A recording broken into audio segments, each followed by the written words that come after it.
Shalom semuanya. Mari kita buka firman Tuhan di dalam Yohanes 7 ayat yang ke-37. Saya bacakan, dan pada hari terakhir, yaitu pada puncak perayaan itu, Yesus berdiri dan berseru, "Barang siapa haus, baiklah ia datang kepadaku dan minum. Barang siapa percaya kepadaku seperti yang dikatakan oleh kitab suci, dalam hatinya akan mengalir aliran air hidup. Yang dimaksudkannya ialah roh yang diterima oleh mereka yang percaya kepadanya. Sebab roh itu belum datang karena Yesus belum dimuliakan." Beberapa orang di antara orang banyak yang mendengarkan perkataan-perkataan itu berkata, "Dia ini benar-benar nabi yang akan datang." Yang lain berkata, "Ini Mesias." Tetapi yang lain berkata, "Bukan, Mesias tidak datang dari Galilea. Karena kitab suci mengatakan bahwa Mesias berasal dari keturunan Daud dan dari kampung Betlehem, tempat Daud dahulu tinggal." Maka timbullah pertentangan di antara orang banyak karena dia. Beberapa orang di antara mereka mau menangkap dia, tetapi tidak ada seorang pun yang berani menyentuhnya. Air hidup. Barang siapa yang minum, dia tidak akan pernah haus lagi. Sebuah pernyataan kontroversi dari Tuhan Yesus yang menunjukkan bahwa dirinya adalah Tuhan yang tidak tergantikan oleh siapapun. Dan orang Farisi tidak percaya bahwa Yesus adalah Tuhan. Oleh karena itu perkataannya dianggap membual, pembohong. Sidang jemaat yang dikasihi Tuhan, saya percaya kalau kita mengikut Yesus, saya percaya Tuhan akan tunjukkan langkah-langkahnya di dalam kehidupan kita supaya kita bisa menempuh jalan yang Tuhan sudah sediakan di dalam kehidupan kita. Tetapi jikalau kita mengikut Yesus tanpa meminum air kehidupan, maka sesungguhnya kita akan mati. Kita tidak akan bisa finishing well. Anggota tubuh kita 70%, 80%, bahkan otak kita terdiri dari air. Dan kalian tahu, air itu penting buat kehidupan. Manusia bisa bertahan tidak makan. Tetapi manusia tidak akan bisa bertahan tidak minum. Manusia masih bisa hidup 20 hari, 30 hari dengan minum air. Tetapi kalau tidak makan, tidak minum, akan menjadi masalah. Kita akan meninggal dunia. Nah, kita harus tahu mengapa Tuhan berkata Roh Kudus ini penting di dalam kehidupan kita.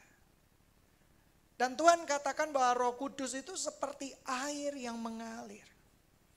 Anda tahu sifat-sifat air yang guru harusnya tahu. Yang pernah mengenyam pendidikan SD, SMP, SMA sudah pasti tahu.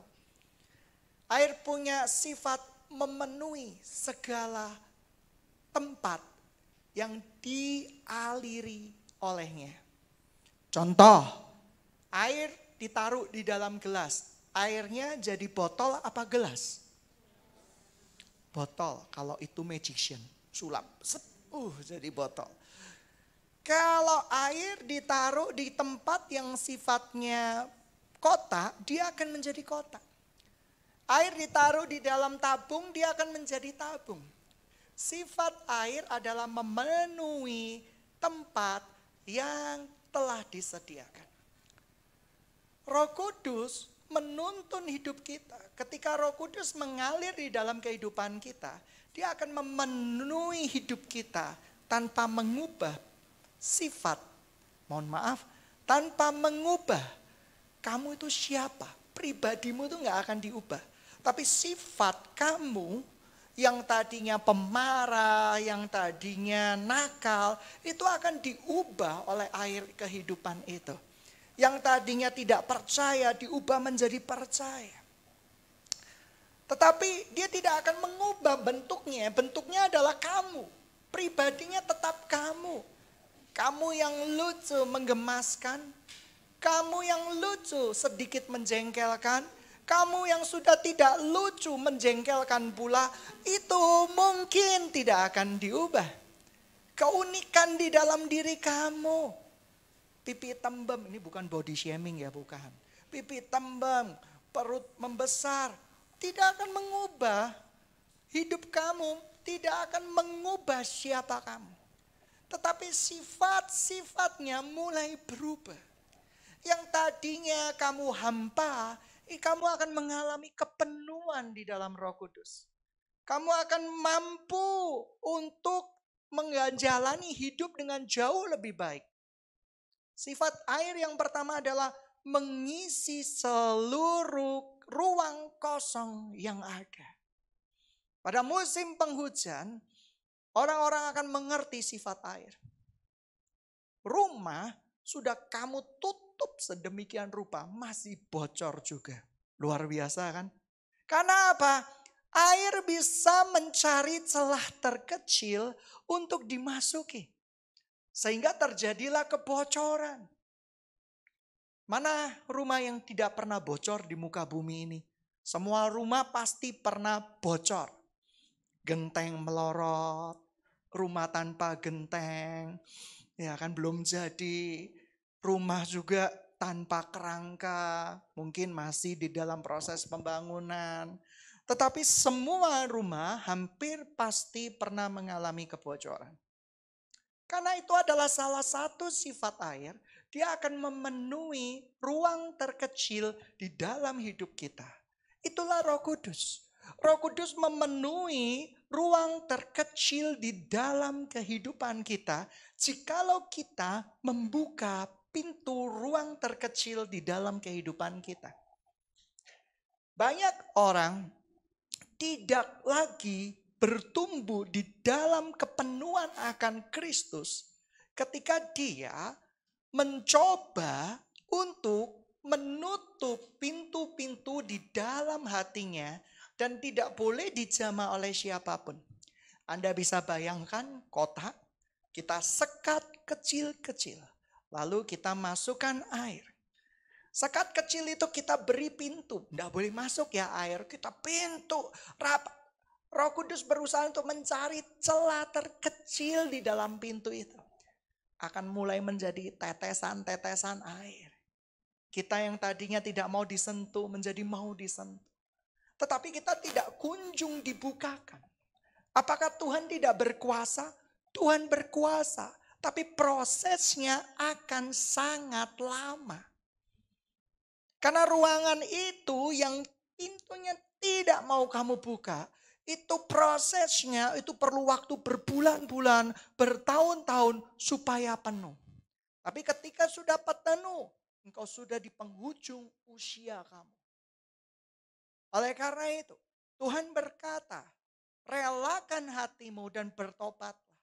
Relakan artinya mengizinkan Tuhan mengisi relung-relung terdalam di dalam kehidupan kita. Ada orang yang punya sifat bawaan dari lahir kikir. Ada orang yang punya sifat dari lahir licik. Ada orang yang punya sifat dari lahir adalah tukang adu domba. Itu adalah kode genetik yang dibawakan orang tua kita dan ditransferkan kepada kita. Pernah tahu? Seorang anak kecil padahal papa mamanya baik-baik loh. Saya pernah lihat anak kecil jutek terus isinya. Ya. Ayo sini sama mama. Gak mau. Sama papanya. Gak mau.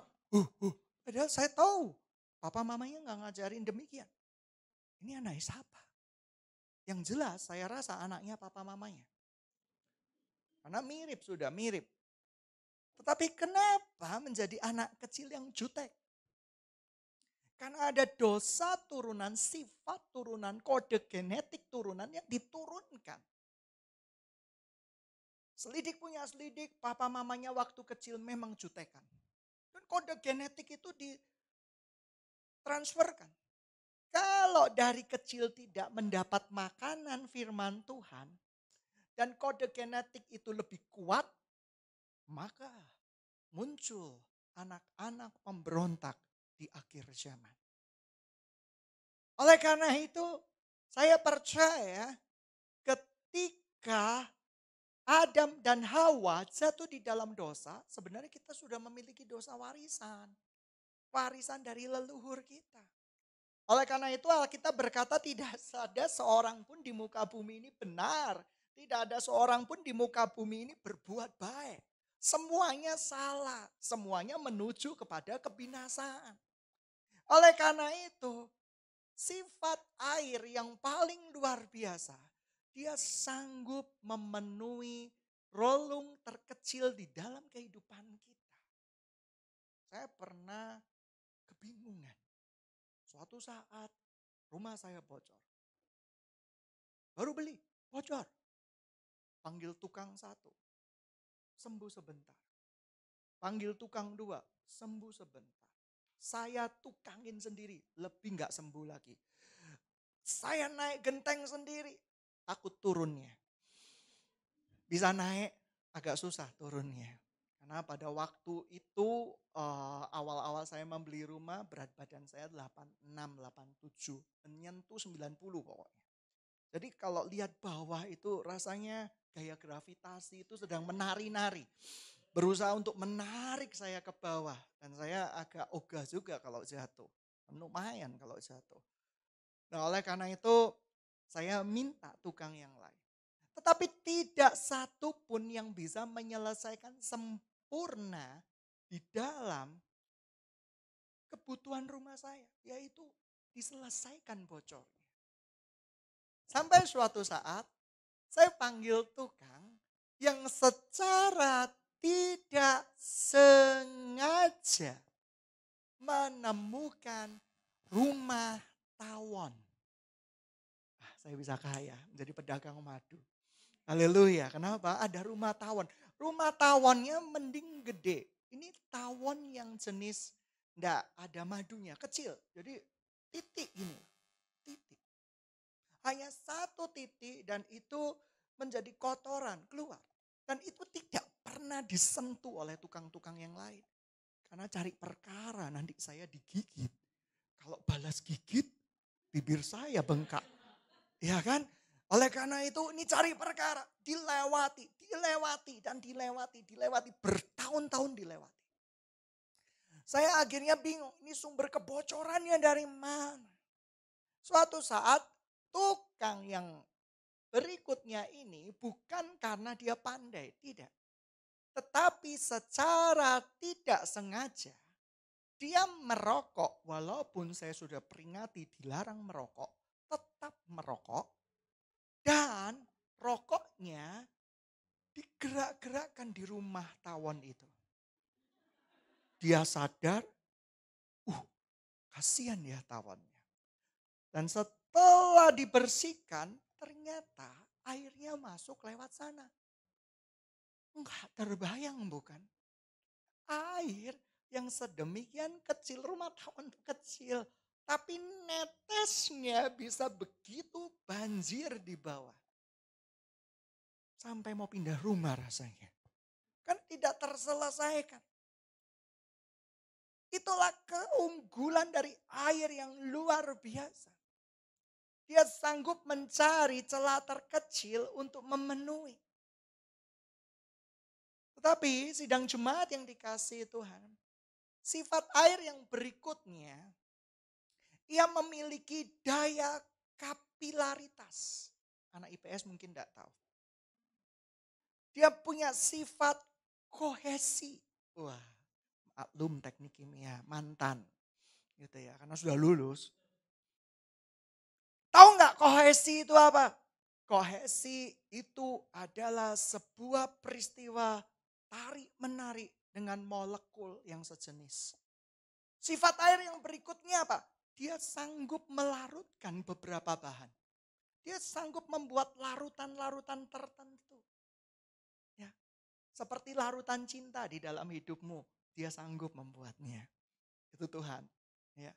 Nah, sidang jemaat yang dikasih oleh Tuhan.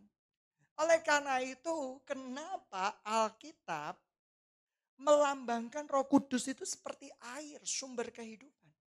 Karena sifat-sifatnya dan pengaruhnya yang demikian penting bagi umat manusia. Sehingga kita tidak mungkin lepas daripada air itu. Begitu kita lepas dari air itu, mati kita. Dan Tuhan menjanjikan ketika engkau percaya kepada Tuhan Yesus, Roh Kudus itu akan datang dan memenuhi hidup kita. Asalkan engkau membuka hati, membuka pintu. Banyak orang yang tidak berubah hidupnya walaupun ikut Yesus.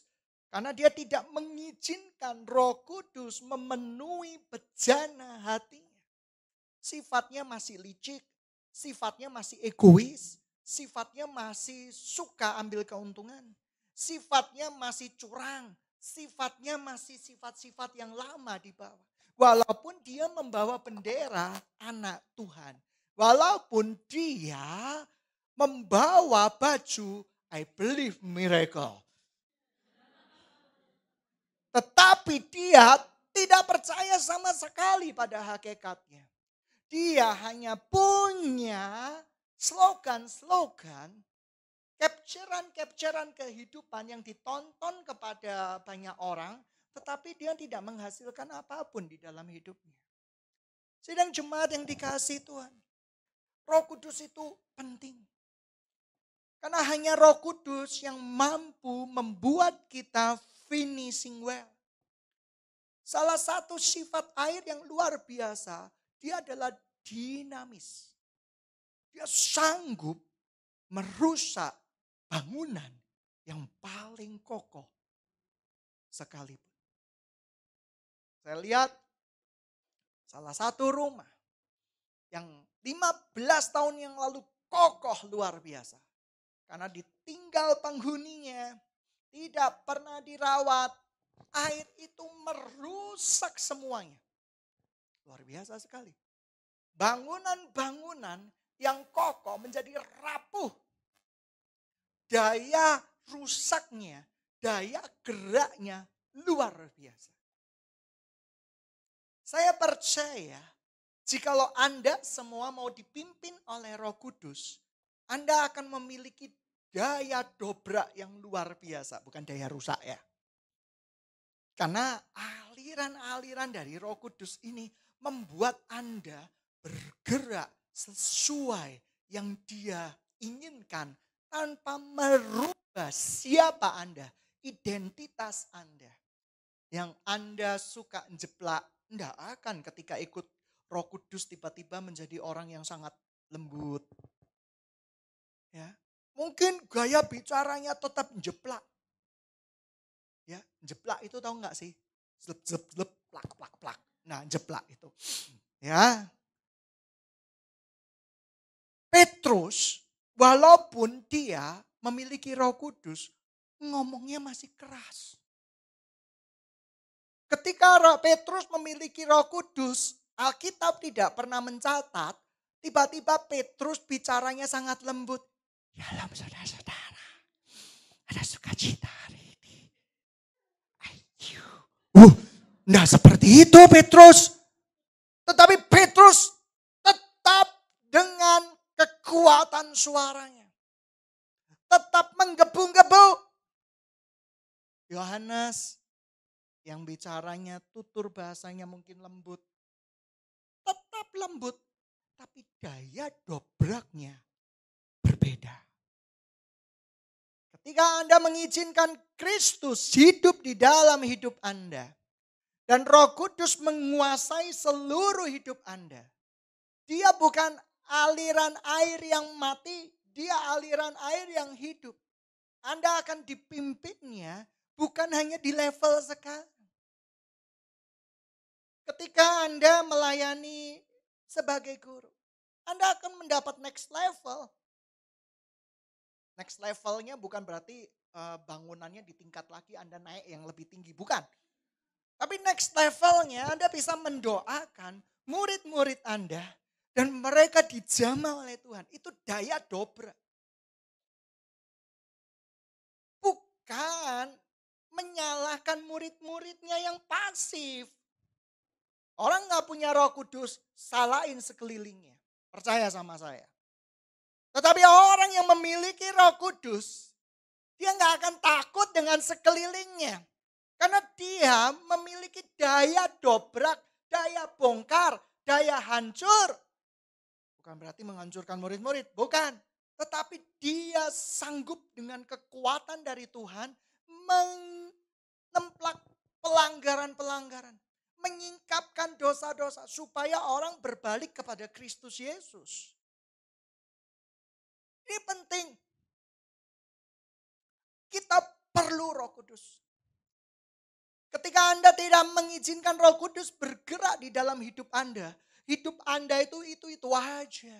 Mungkin Roh Kudus pernah memenuhi ruangan hati Anda, tapi tidak semuanya. Yang lain kamu simpan erat-erat. Lepaskan. Kayak balonku ada 5 aja kau pegang erat-erat. Nanti kacau hatimu karena ada yang meletus. Oleh karena itu kita betul-betul mengizinkan Roh Kudus bekerja di dalam hidup kita. Dia akan seperti air yang mengalir membuat kita memiliki keberanian yang kudus menceritakan siapa Yesus. Mungkin guru-guru berkata, Pak Pendeta, kalau aku dengan penuh keberanian menceritakan Yesus, nanti pada waktu Natal aku tidak dapat parsel dari mama-mama. Aku akan dianggap freak, aneh. Oh, kalau engkau memiliki Roh Kudus, mengizinkan Roh Kudus bekerja di dalam hidup Anda nggak akan takut. Anda memiliki daya dobrak, Anda akan memiliki daya tawar. Anda akan memiliki seluruh kerinduan Tuhan. Dan kerinduan Tuhan akan terjadi di dalam hidupmu. Mengapa petobat-petobat baru itu memiliki daya dobrak yang luar biasa? Pada waktu awal saya bertobat, kadang saya berkata, kasih yang mula-mula itu luar biasa. Totally for Jesus. Kalau sekarang totalan sama Yesus. Not totally, tetapi totalan sama Yesus. Tuhan, gua minggu udah ke gereja Tuhan, lu berkati gua ya. Tuhan, gua sedang dagang nih, rame Tuhan. 11, gak usah ke gereja wes Tuhan. Ini dagang online saya rame Tuhan. Gak usah ke gereja. Awas, Tuhan bisa stop berkat-berkat yang Tuhan sudah berikan di dalam kehidupan Anda. Tujuan dari berkat, ada mengalami perjumpaan dengan Kristus. Ketika tujuan dari berkat itu tidak tercapai, berkat itu akan stop. Dan suatu saat akan menjadi kutuk di dalam kehidupan Anda. Dengarkan saya, tujuan dari berkat yang datangnya dari Tuhan, supaya Anda mengalami perjumpaan dengan perjumpaan yang indah bersama Tuhan Yesus. Anda dipakai untuk menjadi berkat, bukan untuk Anda sendiri, tapi bagi sekeliling Anda. Dan ketika Anda melupakan tujuan daripada berkat itu, maka berkat itu akan berhenti seketika. Loh, enggak, aku tetap diberkati kok. Tapi maksud saya yang berhenti adalah tujuan dari berkat. Anda nggak akan mengenal Kristus. Anda tidak akan mendapat pengenalan akan Kristus. Dan ketika Anda tidak mendapat pengenalan akan Kristus, saat itu Anda mulai berhenti mendapat aliran-aliran Roh Kudus. Ketika Anda berhenti mendapat aliran-aliran Roh Kudus, Anda akan mati. Anda mungkin masih digaji, mungkin Anda masih mendapat keuntungan. Tapi sesungguhnya gairah Anda sudah mati. Hidup Anda sudah tidak bergairah lagi. Hidup Anda hanya menghitung hari, menghitung waktu. Sidang jemaat yang dikasihi Tuhan. Aliran-aliran hidup ini penting. Tidak semua orang mengerti rahasia ini. Orang Farisi nggak ngerti rahasia ini. Orang Farisi berkata, apa aja sih ini sesat ini. Jadi kalau kita mengizinkan sang air kehidupan yaitu Roh Kudus. memenuhi hidup kita, memenuhi bejana hati kita, bejana pikiran kita, bejana tangan kita. Dia akan menggerakkan kita sesuai dengan alunan nada surga. Kamu tahu, sebuah pertunjukan mapet atau boneka. Ini tangan, dia gerakkan, dia akan bergerak ke kanan. Digerakkan ke kiri, dia bergerak ke kiri. Tuhanlah yang menggerakkannya. Bukan berarti kita robot, tidak. Tapi dengan sentuhan-sentuhan tangan Tuhan dari surga. Boneka itu bisa menjadi begitu hidup, bisa begitu menarik, dan mengikuti tujuan surgawi. Anda pernah melihat boneka seperti itu dengan tali. Anda bayangkan ada tali dari surga yang sedang menuntun hidup kita. Ketika kita mengizinkan Roh Kudus mengambil alih seluruh hidup kita, Anda akan dipakai Tuhan luar biasa. Anda akan memiliki daya dobrak yang luar biasa. Sidang jemaat yang dikasihi Tuhan, hati-hati. Tujuan dari berkat adalah untuk kemuliaan nama Tuhan. Jangan sombong ketika Tuhan sudah memperkenalkan berkat di dalam kehidupan Anda. Karena tujuan dari berkat supaya ku jatuh cinta padanya, tambah dan dalam lagi, bukan tambah sombong. Tujuan dari berkat adalah pengenalan akan Tuhan. Berkat itu tidak mesti materi kok. Berkat itu suaramu yang ketika menyanyi, ku mau cinta Yesus selamanya. Orang-orang menangis karena hadirat Tuhan. Bukan menangis cepat turunnya, kapan turunnya. Bukan seperti itu. Ku mau cinta Yesus selamanya. Itu berkat suara. Saat tujuan dari berkat itu tidak tercapai, maka kamu akan berhenti. Suaramu mungkin masih indah. Tapi suaramu tidak bisa dipakai lagi untuk mengenalkan pribadi Yesus. Ketika engkau seorang guru, engkau dengan kepandaianmu yang luar biasa. Matematika. 1 tambah 1 berapa? 1 tambah 1 berapa? 2. Siapa yang bilang 2? Angkat tangan. Loh, 1 apa dulu? 1 ekor sapi ditambah 1 ekor kambing, berapa ekor sapi? 1 ekor sapi. Orang akan lebih kritis, guru-gurunya lebih canggih lagi. Dia akan membuat soal yang dibuat-buat, mencari persoalan yang dibuat-buat kepada para muridnya. Supaya para muridnya terbelenggu dengan persoalan dan mencari Yesus. Haleluya. Nah ya, jangan seperti itu guru-guru ya. Kamu cari persoalan yang kamu buat-buat. Tetapi tujuan kamu yaitu mendidik mereka membawa perkenalan akan Tuhan.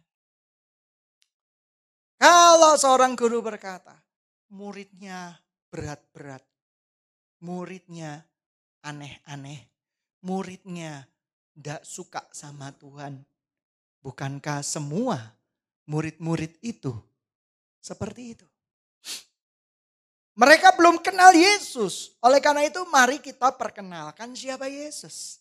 Dan ketika Anda mengizinkan Roh Kudus bergerak di dalam hidup Anda akan dipakai Tuhan luar biasa.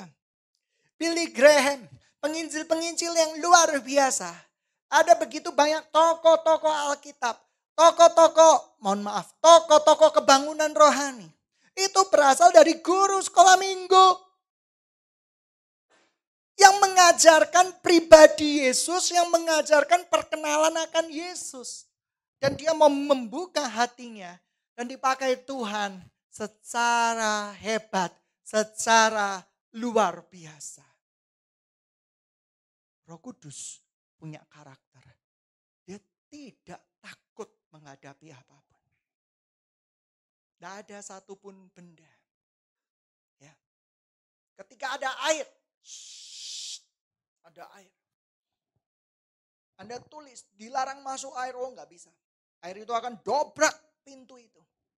Kamu kasih minyak, kekuatan air lebih besar untuk dobrak minyak itu. Ketika ada Roh Kudus, Di dalam hidup kita ada aliran-aliran kehidupan.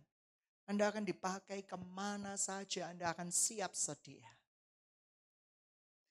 Jadi ingat, kalau sekeliling Anda tidak berdampak, Anda tidak memberikan dampak buat sekeliling Anda, saya tanya, Anda sudah dipenuhi oleh Roh Kudus tidak? Saya dulu punya permasalahan selalu disalah-salahkan, dibanding-bandingke. Makanya muncul lagu Ojo dibanding-bandingke. Itu berasal dari pengalaman saya. Nggak bercanda. Saya selalu dibanding-bandingkan. Orang lain dapat nilai 10. Saya cuma dapat nilai 90. Dibandingkan. Ketika saya sudah selesai S3. Saya akan berkata, oh, anaknya siapa dulu? Dia anaknya gizinya lengkap. Saya gizi kurang lengkap. Keturunan siapa? Kode genetiknya dari siapa dulu? Sehingga dia bisa dapat 100, saya cuma 90. Sidang jemaat yang dikasihi Tuhan. Ketika kita sekolah bukan berarti kita buang-buang waktu. Ketika saya sekolah demi sekolah awalnya untuk melengkapi pekerjaan Tuhan di dalam kehidupan saya. Tapi Tuhan mulai bukain pikiran saya. Yang tadinya dulu gampang termakan hoax, sekarang enggak. Contoh ada orang yang berkata, Presiden Amerika juga menjual vitamin penambah tenaga. Wih, kita share langsung. Share. Tapi saya enggak dulu. Masa sih? Cek ini hoax atau enggak. Ternyata hoax. Kita seringkali tidak berpikir secara betul-betul Tuhan berpikir. Contoh begini. Saya mau tanya. Kenapa Anda, maaf ya, yang penjual susu, penjual madu, penjual vitamin, saya minta maaf. Anda pernah bikin riset enggak sih? Ini vitamin murah, ini vitamin mahal. Vitamin murah, kamu masukkan di dus vitamin mahal. Vitamin mahal, kamu masukkan di dus vitamin murah. Nangkep? Anda yang S2, S3 bisa buat tesis ini. Atau disertasi. Percobaan kelompok yang A dengan kelompok yang B. Kelompok yang A, saya berkata, ini vitamin murah. Tidak ada testimoni. Ya, tidak ada testimoni ya. Ini vitamin mahal. Padahal isinya vitamin murah. Kamu baca testimoninya A sampai Z. Minum vitamin ini, hidungku bisa mancung. Luar biasa ya kan. Alias Pinocchio pembohong gitu ya. Mataku bisa belok. Wah, ya kan. Wih, rambutku bisa tumbuh kembali. Yang paling sakti testimoni dari ibu-ibu, gigiku bisa tumbuh kembali. Luar biasa. Saya lihat di toko-toko online ada obat penjual penumbuh gigi. Dan yang beli bodoh sekali. Dan banyak orang yang bodoh. Tapi dengan testimoni rekayasa, orang membeli juga. Dan si penjual berkata, tunggu, sabar. Mungkin di bungkus kedua, bungkus ketiga, sampai Yesus datang gak akan tumbuh gigimu. Karena tanggal gigi itu keniscayaan. Anda pernah lihat kan toko-toko online, saya gak sebut ya. Tapi itu jelas melanggar hukum biologis. Kita mengenal gigi susu, gigi dewasa. Mungkinkah gigi dewasa ketika tanggal muncul gigi lagi? Mujizat mungkin. Diberi obat, apalagi harganya murah. Wes tunggu kedatangan Tuhan Yesus kedua kali. Saya jamin gak akan tumbuh-tumbuh. Tapi kita termakan hoax. Yang beli ribuan, puluhan ribu. Saya mau riset. Orang yang tadinya diberi tahu ini vitamin murah, enggan memakan vitamin. Yang diberi tahu ini vitamin mahal padahal isinya murah, jadi senang memakan vitamin. Karena larang, sudah beli mahal pula. Dites akhirnya. Ternyata yang menang adalah vitamin dengan bungkus mahal. Kenapa demikian? Sugesti. Dan orangnya rajin minum karena mahal. Yang ini walaupun vitamin mahal ada efeknya juga. Tapi tidak diminum. Karena apa? Karena murah. Mikir. Kadang kalau saya ditawari produk oleh teman saya, kadang saya memang berlaku menyebalkan. Diceritai istri saya, oh ini bisa sehat loh. Saya berlaku menyebalkan. Berlaku menyebalkannya gimana? Mana datanya? Respondennya mana? Males ngomong sama kamu. Tetapi pikiran saya mulai berbeda, berubah.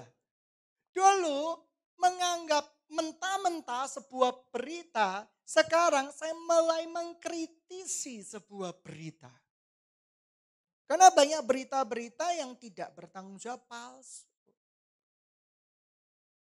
Nah, sidang jemaat yang dikasih Tuhan, contoh ini ya, obat. Ya, obat. Ada obat, orang sudah fanatik merek paten. Yang satunya merek paten juga, tapi merek yang lain. Kandungannya sama. Tapi ketika dikasih tahu, ini mereknya beda, lucu. Ibu saya jadi nggak sembuh. Karena sudah fanatik dengan merek itu. Tapi ketika saya baca kandungannya sama. Sama, saat titik komanya sama. Bedanya di mana? Proses pembuatan, ISO-nya juga sudah sama. Bedanya di mana? Dia sudah terkenal. Suatu saat saya riset. Saya bilang sama ibu saya. Waktu itu flu. Tolong dicarikan obat merek ini. Saya minta maaf sama ibu saya. Ngaku dosa. Nggak ada merek yang diminta. Saya ganti dengan merek lain. Tak taruh bungkus di merek yang sama. Saya tanya besoknya. Berkurang? Iya cocok. Cocok. Itulah manusia. Manusia kadang tidak menyadari bahwa yang paling penting di dalam kehidupan adalah Roh Kudus. Manusia kadang diprovokasi dengan testimoni-testimoni yang tidak bertanggung jawab di rumah Tuhan yang mengatakan bahwa tujuan akhir perjalanan manusia adalah pencapaian yang namanya berkat dan berkat dan berkat. Padahal tujuan daripada berkat itu, tujuan kita diberkati adalah pengenalan akan Yesus. Ketika saya diberkati, saya menangis. Saya bilang sama Tuhan, Tuhan, aku dulu miskin, gak punya apa-apa Tuhan. Sekarang kau berkati Tuhan. Aku berterima kasih Tuhan. Sekarang apa yang bisa aku lakukan tuh jadi berkat Tuhan. Tapi ketika tujuan berkat itu sudah di-cut, dipotong, maka saya akan mencari berkat menjadi Tuhan saya. Menjadi berhala saya. Saya nggak akan pernah puas dengan angka tertentu. Tujuan Anda dipakai Tuhan secara luar biasa adalah pengenalan akan Dia. Yang tadinya kamu egois, kamu menjadi rendah hati. Ada satu orang yang pernah berjumpa sama saya, kamu kan dulu egois, sekarang lebih egois lagi. Enggak, kamu berubah. Badan enggak, beda ngomong sama kamu. Oh ya puji Tuhan. Dan di situ saya bisa berjadi saksi buat dia. Bukan berarti saya sempurna. Saya masih suka marah, percayalah. Suka marah kalau dulu seminggu 5 kali, 6 kali, sekarang seminggu 2 kali saya marah. Tapi marah yang bertanggung jawab ya, bukan bukan marah yang tidak bertanggung jawab. Sidang jemaat yang dikasihi oleh Tuhan. Air sumber hidup. Saya bacakan sekali lagi. Ya. Yohanes 7 ayat 39 yang dimaksudkan ialah roh yang akan diterima oleh mereka yang percaya kepadanya. Sebab roh itu belum datang karena Yesus belum dimuliakan. Maukah sidang jemaat di tempat ini menjadi pribadi-pribadi yang diisi oleh air kehidupan dan digerakkan oleh tangan surgawi untuk melakukan yang menjadi kerinduannya. Ada satu orang dari dulu kerinduannya membuka panti asuhan. Anda bisa baca itu di Google. Dia tahu, dia setia setiap kali lihat orang yang terlantar, dia pingin merawatnya. Pingin merawatnya. Ada satu kisah untold story di gereja bawah tanah Cina. Dulu saya pernah beli bukunya, tapi saya lupa. Kalau ada kesalahan cerita, saya minta maaf. Tapi makronya sama. Dia adalah seorang perempuan. Dia berdoa untuk meminta pasangan hidup. Dikabulin sama Tuhan. Dikabulin. Suami yang pertama mati. Yang kedua mati. Kalau tidak salah. Dia juga berkata, apa tujuanmu? Dia nggak punya anak. Apa tujuanmu Tuhan? Apa tujuan? Tapi dia setelah melihat anak-anak yang nggak baik, dia itu tergerak sekali untuk merawatnya. Dan akhirnya dia sudah tahu goalnya. Dia bawa anak-anak untuk dia asuh, dia bimbing, dan dia kenalkan sama Tuhan. Dan dia menjadi ibu dari banyak anak. Kita nggak ngerti loh jalan Tuhan. Kita nggak ngerti loh jalan Tuhan itu seperti apa. Ada seorang misionari. Istrinya penakut Paul. Ya bahasa kekiniannya seperti inilah. Dedi mau pergi ke tempat misi ya. Oh Dedi, jangan.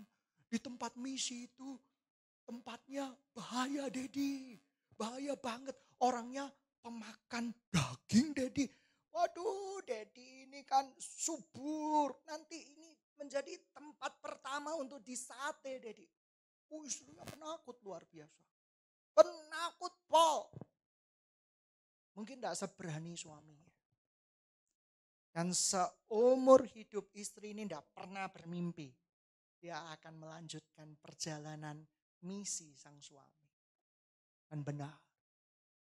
Ketika suami, ini pertanyaannya cari sendiri di internet nanti. Ya kan? Begitu suaminya tiba di tempat itu pertama kali. Sreng. Wah ya kan. Filmnya kan seperti itu. Mungkin kalau dibikin film. Yes! Aku kerjakan mimpi tuh. Mati. Detik dia menginjakkan kaki. Udah finishing bell dia. Belum kerja apa-apa. Mungkin filmnya gitu ya. Filmnya itu enggak banget gitu ya. Freak banget gitu ya. Baru dia menginjakkan kaki bau hujan.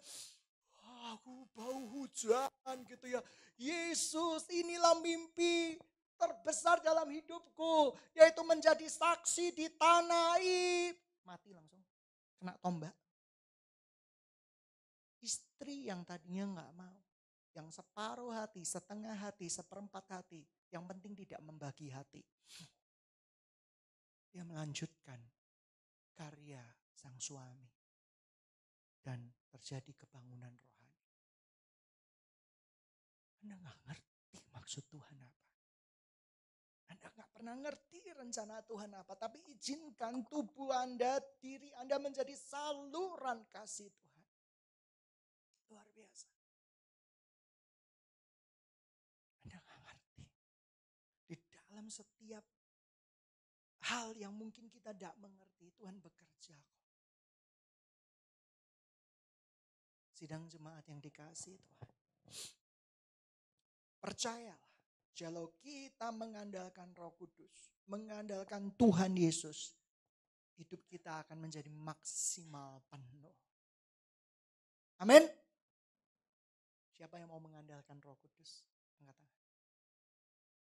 Ya. Haleluya. Pulang dari tempat ini bilang, Tuhan gak suka levelku kayak gini terus. Tuhan akan buat aku next level. Aku akan dipakai Tuhan. Aku akan dipakai Tuhan. Sampai jari-jariku yang paling ujung akan dipakai oleh Tuhan. Aku bagaikan pena di tangan sang penyair. Pena dari sang pujangga terkenal, yaitu Tuhan Yesus. Aku bagaikan boneka di tangan Tuhan yang hidup. Sebab hidupku di dalam Galatia bukannya aku lagi, melainkan Kristus yang hidup di dalam aku. Dan sebelum kedatangan Tuhan Yesus ini sudah tanda-tanda kedatangan Tuhan itu sudah semakin dekat. Suatu saat, berapa puluh tahun lagi, ya, berapa puluh tahun lagi Anda mungkin melihat pesisir Jakarta sudah tenggelam. Mungkin bencana geologis di mana-mana. Dan Anda juga sudah mulai merasakan perubahan yang begitu cepat. Bahkan ada seorang ahli membuat sebuah coding permodelan manusia ribuan tahun lagi kalau masih ada itu tidak rupa manusia. Jarinya panjang, tubuhnya melengkung. Kenapa kok jarinya panjang? Matanya melotot, mirip alien. Kenapa? Karena suka nonton smartphone. Dan tubuh akan beradaptasi dengan itu. Kamu yang tadinya matanya sipit, sekarang matanya belok. Dan bisa tiba-tiba membesar. Mata manusia diperkirakan berubah.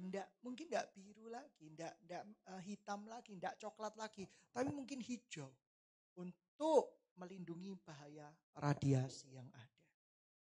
Lihatlah, tanda-tandanya sudah dekat. Kedatangan Tuhan adalah sebuah janji Tuhan yang sedang akan digenapi. Alkitab ini semua sudah tergenapi. Tinggal satu, kedatangan Tuhan. Tapi janjinya ya dan amin. Dia yang memulai dan dia akan mengakhirinya. Barang siapa percaya kepadanya tidak akan binasa, melainkan beroleh hidup yang kekal. Dan biarkan di sisa usiamu, hidupmu menjadi berkat. Hidupmu menjadi bau yang harum di hadapan Tuhan. Mari sore hari ini, malam hari ini kita berkata, Roh Kudus, penuhi hidupku. Supaya aku mampu melakukan karya-karya yang ajaib bersamamu. Bukan karena aku, tapi karena Engkau yang hidup di dalam hidupku.